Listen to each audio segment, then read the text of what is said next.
First to start, why are you the best candidate to fill this role? Well, I've been serving in this district for more than 5 years, and I've been bringing all the resources back into the district. But I think more importantly, having an intimate understanding of how to transform the district is really what I've been focusing on, delivering for the people, making sure that we're fighting not just in Congress with legislation, but we are fighting also in the courthouse with organizations like the SCIU, fighting for amicus briefs for TPS, which we were successful in redefining the actual narrative of not, poor Haitian people, but economic people who are giving to this economy, and then also finding in the community. We've had over 200 town halls, which no member of Congress has done in South Florida, really bringing the issues to the streets and having people fight with us and push back against this administration.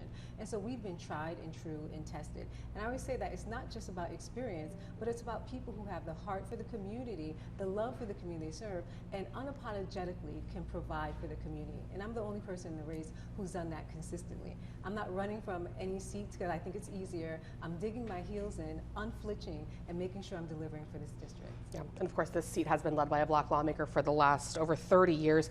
What role do you think that plays in this election? Well, this district has been led by me, and the only person who led it before was Alcee Hastings, and I think that makes a huge impact. But it's not just the leading. We have to understand our history, and if you look behind me on the wall, you'll see all the great leaders who came before. We went over 117 years without any kind of black representation during segregation and Jim Crow, and during that time we understood one thing, is that if you don't come from this community, if you haven't lived this experience, you will sacrifice our community for your benefit, for your community. And that's why it's important that we have someone who's from the community.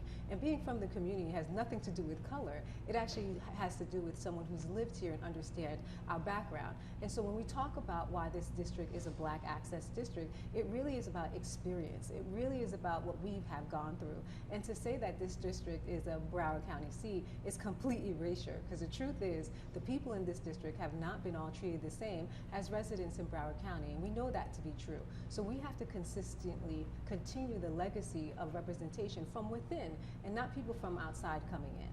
What if there was one issue you could fix tomorrow, what would that be? It would be the economy. I think the economy is the source of a lot of our hardships. When we talk about housing, when we talk about starvation, it is our economy. The prices have gone up because of the tariff war that began, and a lot of the businesses have not brought down those prices. In addition, this district still struggles with economic corridors that actually serve us. For so long, we've seen money go to the beaches, go to other areas, but it hasn't come into the heart of our district.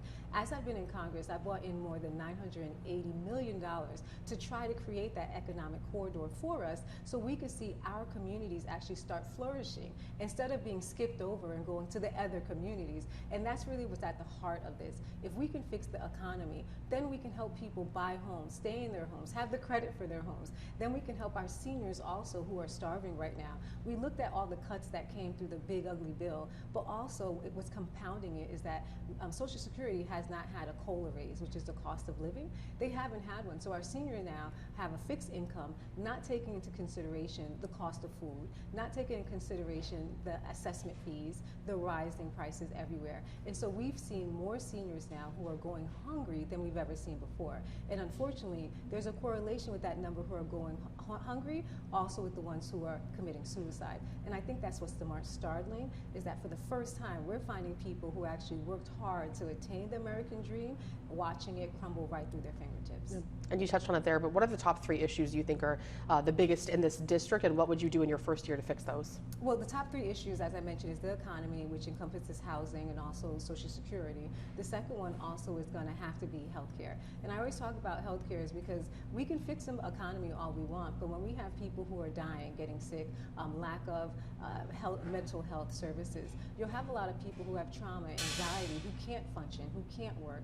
And then we're seeing so many people who are being diagnosed with different types of cancer and not being able to get treatment that can save their lives. If we cannot fix our healthcare system for our children who now are being diagnosed with all type of learning disabilities and having no access, to our seniors who are being forced between eating and paying for medication and who can't even afford their insulin, if we continue on this trajectory, we'll have more people who are dying and families that are being fractured just because they don't have the economic resources as rich families. I think if we're really going to uplift our country and our community, we need to have all generations intact, all generations being protected, and all generations living with dignity. And that's why I think our morale throughout the country has been low, is because that has been missing. But as a Congress member, as representing this district, we've been fighting to bring our families back together through churches, through town halls, through legislation, through being with the community and uplifting their morale, letting them know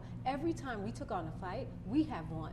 Every time we got out in those streets and we pushed back, we have won. So we need to continue this history of fighting and winning, despite the odds. And the one thing this district needs to know is that when you're a winner, that's when they attack you. When you're a winner, that's when they come after you. And they've done that. They've attacked me, they've come after me, and I've stood strong and I've never flinched because we are winning. Let's continue to win and change the trajectory for the good of everyone. Anything else you'd like to add?